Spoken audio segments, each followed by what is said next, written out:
आदित्य हमेशा से अपने बड़े भाई और भाभी के रिश्ते की मिसाल देता था।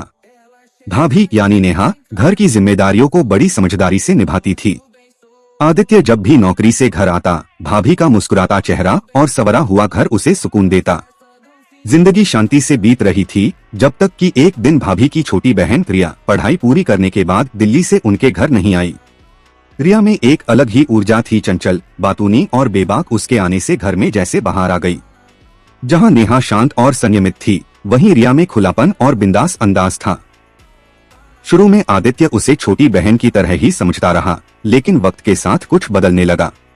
रिया की हंसी, उसकी बातों में छिपी मासूमियत और उसकी आंखों में चमक, ये सब उसके दिल में घर करने लगे।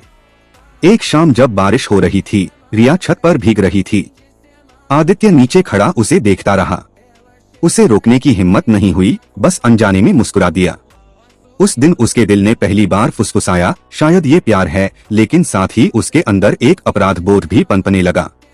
दिन निकलते गए और दोनों के बीच एक सहज समझदारी बन गई। न कोई खुला इजहार, न कोई गलत सीमा पार, लेकिन नजरों की भाषा बहुत कुछ कह देती थी। रिया भी उसकी हिचक का सम्मान करती थी।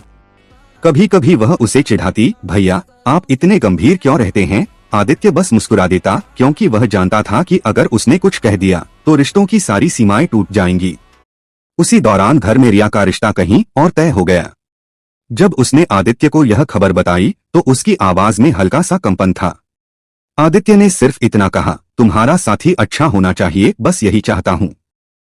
रिया ने उसकी आंखों में देखा, जैसे कुछ कहना चाह रही हो, पर शब्द गले में अटक गए। शादी की तैयारियां शुरू हो गईं। आदित्य हर जिम्मेदारी निभाता रहा, मगर अंदर से टूटता जा रहा था।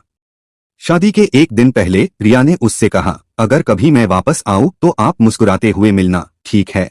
वह मुस्कान दोनों के बीच की आखिरी बातचीत थी, जिसमें मोह भी था, दर्द भी और एक अनकहा प्यार भी। रिया की विदाई के बाद आदित्य देर तक कमरे में बैठा रहा।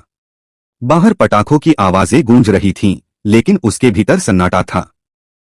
उसे एहसास हुआ कि कभी कभी दिल जिसे चाहता है उसे पा लेना जरूरी नहीं, क्योंकि कुछ रिश्तों की खूबसूरती उनके अधूरे रहने में ही होती है।